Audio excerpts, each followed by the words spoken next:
तो दोस्तों, एक रास्ता यह भी है मंजिलों को पाने का कि सीख लो तुम हुनर हाँ में हाँ मिलाने का।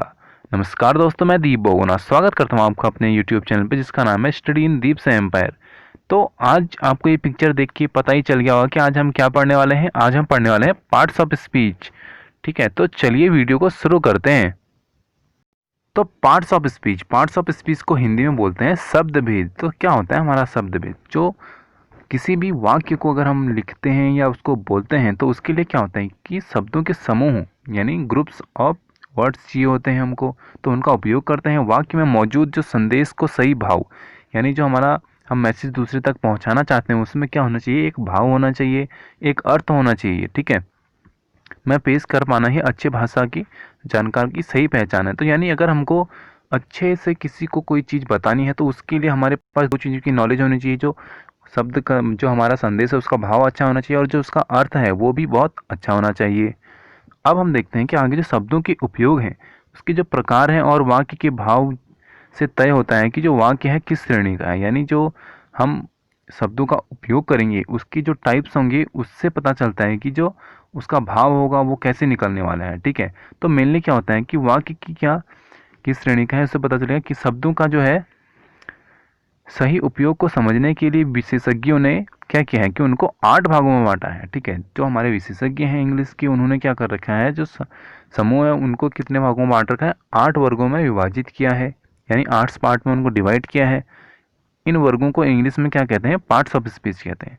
तो पार्ट्स ऑफ स्पीच क्या है, जो हम भाषा बोलते हैं उसको एक व्यवस्थित रूप से बोलने के लिए हमारे जो विशेषज्ञ हैं, हमारे जो एडवाइज़र हैं, उन्होंने उसको 8 पार्ट्स में बांट रखा है। ठीक है, और इसको हिंदी में हम बोलते हैं शब्द भेद। तो चलिए हम पहले देख लेते हैं 8 पार्ट्स कौन से हैं और उसके बाद हम देखेंगे उन 8 पार्टों को बहुत ज़्यादा डीप।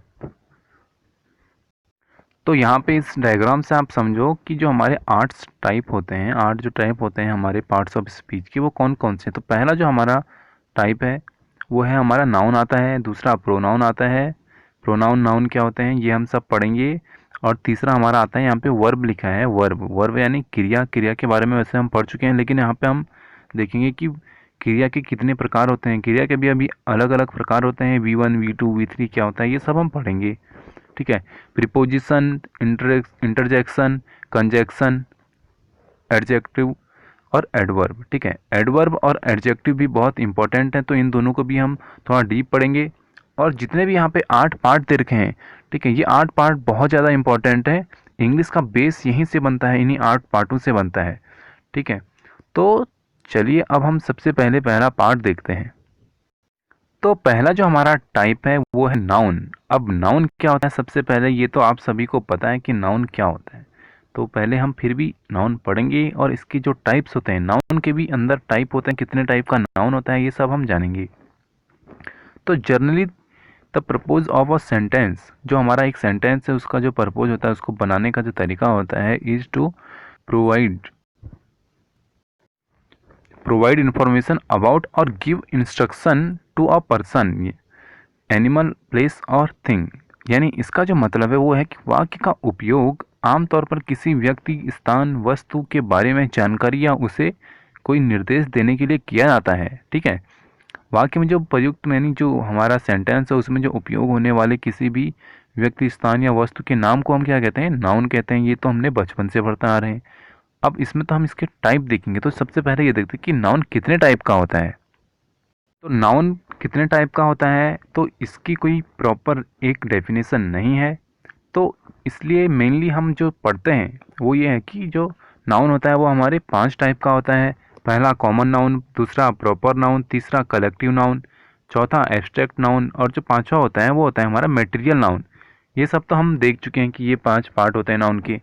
लेकिन यहाँ पे हम इसको दूसरे टाइप से पढ़ेंगे। ठीक है, तो जो हमारा नाउन है इसके मेन यहाँ पे 2 टाइप हैं। पहला है कॉमन नाउन और दूसरा है प्रॉपर नाउन। जो कॉमन नाउन है इसके अंदर अभी यहाँ पे इन्होंने पार्ट बांट रखे हैं। आप पहला पार्ट देखो कलेक्टिव नाउन का।